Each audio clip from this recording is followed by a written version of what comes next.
क्या है? आज हम देखेंगे जैसे कि एक्सरसाइज 1 का भी हम स्टार्ट करने वाले थे। एक्सरसाइज 1 का भी स्टार्ट करने से पहले हमें कुछ पॉइंट को याद रखना है, ठीक है। जैसे याद रखने के लिए हमें पॉइंट नंबर 1 में है जैसे कि 1 से बड़ा हुआ धन पूर्णांक p। जैसे कि धन पूर्णांक क्या है? धन पूर्णांक हमारा p है, जिसमें केवल 1 और p से भाग लेगा वो अभाज्य संख्या कहलाती है। जैसे कि अभाज्य संख्या किसे कहते हैं? वह संख्या जिसे जो स्वयं और 1 से विभाजित हो स्वयं अभाज्य संख्या कहते हैं। यहाँ पे हमारा अभाज्य संख्या p माना गया है। वह 1 से बड़ा हुआ धन पूर्णांक p जिसमें केवल 1 और p से भाग लगे। तो p जैसे कि हम कोई संख्या मान ली p, तो p से किससे भाग लग रहा है? तो 1 और p से भाग लग रहा है, 1 और p से भाग लग रहा है, 1 और p। जैसे कि हम कोई संख्या मान लेते हैं, जैसे कि 5 हमारा क्या है? अभाज्य संख्या है, ठीक है। इसको भाग लगाएंगे तो 1 और 5 लगेगा, तो ये हमारा वही संख्या होगा। वह संख्या जिसे हम स्वयं से भाग लगे, स्वयं मतलब p से भाग लगे और 1 से भाग लगे, वो क्या कहलाती है? अभाज्य संख्या कहलाती है, ठीक है। प्रारंभ की कुछ अभाज्य संख्या जैसे कि 2, 3, 5, 7, 11, 17, 13 और कितना होता है? अनंत होता है, ठीक है। एक 1 है ना, 1 एक ना तो अभाज्य संख्या है और ना ही यौगिक संख्या है, ठीक है। पॉइंट नंबर 4 में आता है अभाज्य संख्या कितना होता है? अनंत होता है, इन्फिनिटी, ठीक है। अभाज्य संख्या अनंत होता है। दो दो क्या है? दो एकमात्र सम अभाज्य संख्या है और सबसे छोटी अभाज्य संख्या है। 2 है जो सबसे छोटी अभाज्य संख्या है, और कौन सी है? तो सम है। सम हमारा 1 है। जैसे कि सम मतलब जो 2 से कट जाए उसे सम संख्या कहते हैं। तो एकमात्र सम अभाज्य संख्या है कौन? तो 2। और सबसे छोटी कौन सा है? तो वो भी 2, ठीक है। 2 क्या क्या है? तो 2 हमारे सब सम संख्या भी है और अभाज्य संख्या भी है, ठीक है। अगला हम आते हैं पॉइंट नंबर 5 में। पॉइंट नंबर 5 कह रहा है ए और बी अभाज्य संख्या कहलाते हैं। को प्राइम नंबर में पढ़ा है इससे पहले। ए और बी अभाज्य संख्या कहलाते हैं यदि मौसा ए और बी का क्या हो? 1 हो। जैसे कोई भी संख्या, जैसे कि हम 5 और 6 ले लेते हैं, तो 5 और 6 कोई संख्या है, ए और बी, ए के जगह 5, बी के जगह क्या लिए? 6 लिए। 5 और 6 क्या कहलाएगा? अभाज्य संख्या कहलाएगा। कब कहलाएगा? जब उसका मौसा क्या होगा? 1 होगा, ठीक है। इसका मौसा हमारा क्या आएगा? इसका मौसा 1 आएगा। कोई भी संख्या का जोड़ा होगा जिसका मौसा 1 आता है, ठीक है, वो हमारा कहलाएगा अभाज्य संख्या, को प्राइम नंबर, यदि मौसा क्या हो? 1 हो। ए मतलब कोई संख्या, बी मतलब कोई भी संख्या।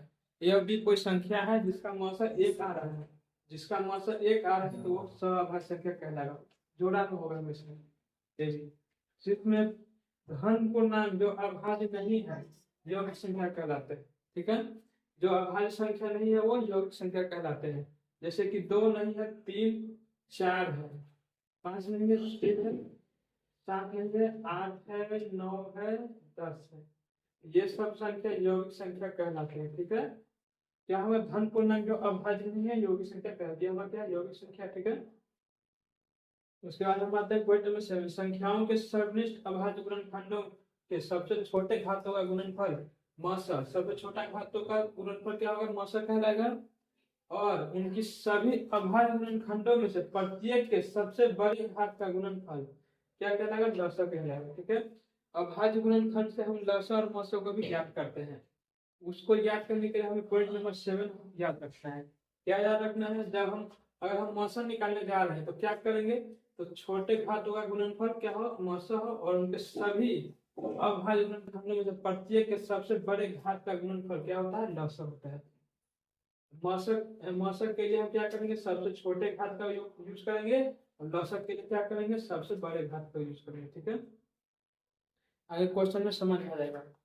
पॉइंट नंबर 8 में आता है ए हमारे क्या है? ए हमारा पहला संख्या, बी हमारा क्या? दूसरा संख्या है। तो ए हमारा पहला संख्या है, बी दूसरा संख्या। ए और बी कोई संख्या है, ए बी कोई संख्या है, तो ए बी का गुणनफल क्या होगा? उसके मौसा और लसा के बराबर होगा। एलसीएम और एचसीएफ के बराबर होगा ए बी का गुणनफल। तो उसी प्रकार हम लसा निकालेंगे तो फॉर्मूला हो जाएगा ए गुना बी बटा में मौसा। मौसा निकालेंगे तो ए गुना बी, ए भी ऊपर ही रहेगा, फिर सिर्फ मौसा लसा। मौसा निकालेंगे तो बटा में लसा, लसा निकालेंगे तो बटा में मौसा।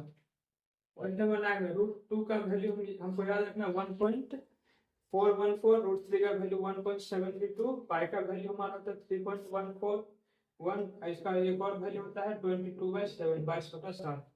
रूट 5 का मान होता है 2.236, ठीक है। हम आते हैं अभाज्य गुणनखंड। अभाज्य गुणनखंड हम किसे कहेंगे? अभाज्य गुणनखंड हम कहेंगे किसी संख्या के केवल अभाज्य गुणनखंड। जैसे अभाज्य गुणनखंड, जैसे कि ये हमारा क्या है, अभाज्य संख्या है। किसी संख्या को अभाज्य संख्या, इसलिए अभाज्य संख्या इसके रूप में व्यक्त करने की प्रक्रिया को हम अभाज्य गुणनखंड कहेंगे। जैसे कि किसी संख्या की केवल अभाज्य संख्या, जैसे कि ये संख्या है, के गुणनफल के रूप में लिखने की प्रक्रिया है, क्या है, तो अभाज्य संख्या। जैसे कि ये हमारा क्या 20 है, 20 को अगर हम करेंगे अभाज्य संख्या, हमको इसी में से यूज करना है। 2 यूज करेंगे, 3, 5, 7 यूज करेंगे। 2 से यूज करेंगे कितना बार में, 10 बार में। फिर 2 से करेंगे कितना बार में लगेगा, 5 बार में, ठीक है।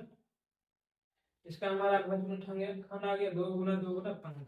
ये 2 क्या है, अभाज्य गुणनखंड, 5 क्या है, अभाज्य गुणनखंड। इसको हम ऐसे लिख सकते 2 का पावर 2 गुना 5। जितना भी हमारे यहाँ संख्या आएगा, जैसे कि 2, 2, 5, ये क्या है, अभाज्य गुणनखंड। 2, 3, 3, 7, ये क्या है, अभाज्य गुणनखंड। अभाज्य गुणनखंड जैसे अभाज्य संख्या है, ठीक है। जितना भी अभाज्य संख्या है उसी से हम इसको डिवाइड करेंगे। ये भी जैसे कि 126 आया, तो इसका भी क्या किया, 2, 3, 3, 7। 2 भी क्या है, अभाज्य संख्या। 3 भी अभाज्य संख्या, 3 भी अभाज्य संख्या, 7 भी अभाज्य संख्या, प्राइम नंबर है, ठीक है। एक्सरसाइज 1 का बी देखते हैं, ठीक है। 1 का बी में पहले अधिक स्थानों की पूर्ति करें। धन पूर्णांक p अभाज्य होगा यदि p में केवल, तो p अभाज्य संख्या होगा। जैसे कि हमारा p है, p हमारा अभाज्य संख्या होगा। कब होगा, जब p हमारा 1 से कटेगा और स्वयं p से कटेगा। जब हमारा p 1 से और p स्वयं से भाग लगे या कटे, तब हमारा ये क्या कहलाएगा, अभाज्य संख्या कहलाएगा, ठीक है। सेकंड में है, सेकंड नंबर 2, डैश संख्याओं का अभाज्य के गुणनफल के रूप में लिखा जा सकता है। जैसे कि मैं है कि डैश है, ठीक है, संख्या को अभाज्य के गुणनफल के रूप में लिखा जा सकता है। जैसे कि अभाज्य का गुणनफल, जैसे कि मान लो 2 हो गया, 3 हो गया, और कितना, 5। ये हमारा अभाज्य संख्या। और भी दे सकते हैं।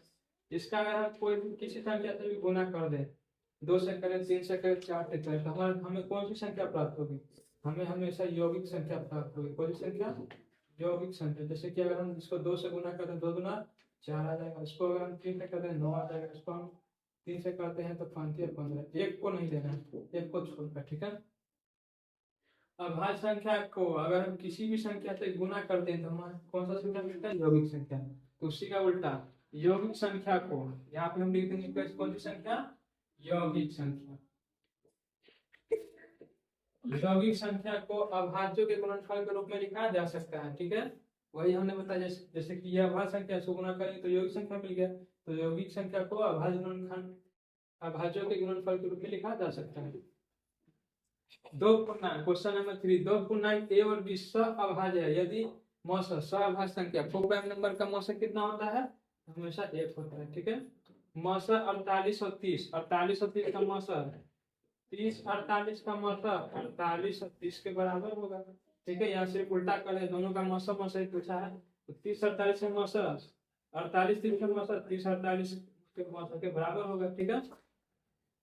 मौसा हमारा ए बी है, ए बी का ए बी, जैसे कि हम फॉर्मूला लगाते हैं, ए बी कोई संख्या है, ठीक है।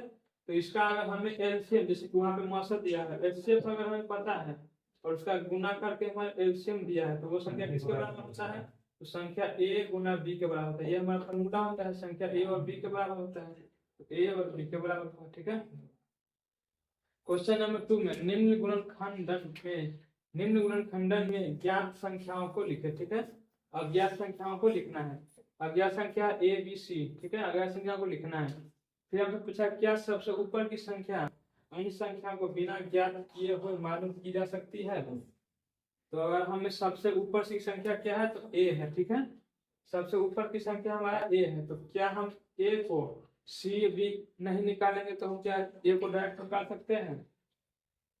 तो देखते हैं, यहाँ पे 2 और 17 दिया हुआ है। 2 और 17 अगर हमें दिया गया है, हम 2 से गुना करने के लिए बोल रहे हैं, ठीक है। जब हमें ये दिया हुआ तो सी और बी बिना निकालने हम ए निकाल सकते हैं। कैसे निकाल सकते हैं, 2 17 दिया हुआ है, 2 17 को गुना करेंगे कितना, 17 दूनी 34 आ जाएगा। फिर इसको 2 से गुना करेंगे, जैसे कि यहाँ पे 34 आ गया, फिर इसको 2 से गुना करेंगे कितना आ गया, फिर इसको हम 2 से गुना किए तो 4 दूना 8, 3 दूना 6, 68 आ गया। फिर इसको हम क्या करेंगे, फिर 2 से गुना करेंगे वहां पे हम ये ट्री अगर हम नहीं फॉलो करेंगे फिर भी हम इसको 2 से गुना कर देते हैं। और इसमें 100 हाथ में छोड़ दूंगा 12 13 136 आ गया। और 100 हाथ में छोड़ दूंगा 12 13, ठीक है 136। 136 हम ज्ञात कर लिए। इसमें हम ए बी की सहायता हम लिए, ए बी की सहायता हम नहीं लिए। ये हम लिख सकते हैं कि हाँ मालूम की जा सकती है। यस, हाँ मालूम की जा सकती है। हाँ मालूम की जा सकती है। क्यों मालूम की जा सकती है, ठीक है, क्यों मालूम की जा सकती है? जैसे कि हम डायरेक्ट डायरेक्ट अगर हम ए निकालना चाहें तो हाँ हम निकाल सकते हैं। इस क्यों क्यों का जवाब हम देते हैं। जैसे कि क्यों पूछ रहा है तो लिखेंगे हाँ क्यों। क्या क्यों ज्ञात किया जा सकता है? क्योंकि क्योंकि हमें अभाज्य संख्या,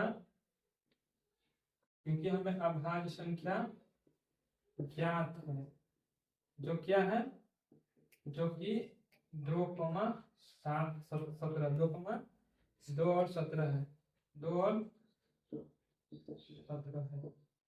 इसलिए हम बिना सी बी ज्ञात किए हम ज्ञात कर सकते हैं। वहां पे हम डायरेक्ट ज्ञात कर लिया। देखो कितना है हमारा, ये हमारा आगे कितना 136 आ गया, ठीक है 136 आ गया। 2 से इसमें अगर हम भाग देंगे कितना आ जाएगा 68 आएगा। फिर इसको हम 2 से भाग देंगे कितना आ जाएगा 34 आ जाएगा, ठीक है। तो ए हमारा कितना आ गया, ए बराबर हमारा आ गया 136, बी बराबर आ गया 68, सी बराबर आ गया हमारा 34। यहाँ से उल्टा भी चल सकते हैं, इन दोनों गुना करेंगे 17 दूना 34, 34 को फिर 2 से गुना करेंगे कितना 68, फिर 68 को 2 से गुना करेंगे 136, ठीक है। क्वेश्चन नंबर दूसरा का दूसरा देखते हैं, ठीक है। इसमें मैं ऐसा फिगर दिया हूँ, उसमें नीचे हमारा 72 लिखा हुआ है, ठीक है।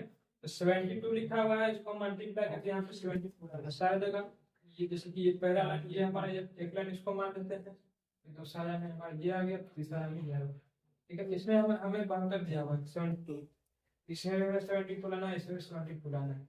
कैसे कैसे लाएंगे तो इसको गुणनखंड करके लाएंगे, क्रॉस के लाएंगे, ठीक है। तो 8 है, 8 को हम किससे मल्टीप्लाई करें, 8 के टेल में 72 कितने बार आएगा, या फिर 8 को कितना से मल्टीप्लाई करेंगे यहाँ 72 आ जाए, ठीक है। तो 8 के टेल में 72 कितने बार में आएगा 9 8 72 9 बार में आएगा, ठीक है। 9 को हम 2 भाग में अगर हम बांटना चाहें, ठीक है, तो 9 को हमको 2 भाग में बांटना है, तो 3 गुना 3 कर सकते हैं, तो 3 गुना 3 9 हो जाएगा, ठीक है। 3 गुना 3 हमारा 9 हो गया। फिर वैसे 8 को कैसे करेंगे, तो 8 को हम करेंगे 2 गुना 2 गुना 2, ये हमारा 8 होता है। 3 को 9 को कैसे किए हैं तो 9 किए 3 गुना 3, ठीक है। तो इस 8 को हम कैसे करेंगे 2 गुना 2 गुना 2, तो 2 गुना 4 4 गुना 8, ठीक है 8 आ गया। 3 किया 9 आ गया, 9 8 72 आ गया, ठीक है। ये हमारा था दूसरा का दूसरा, ठीक है।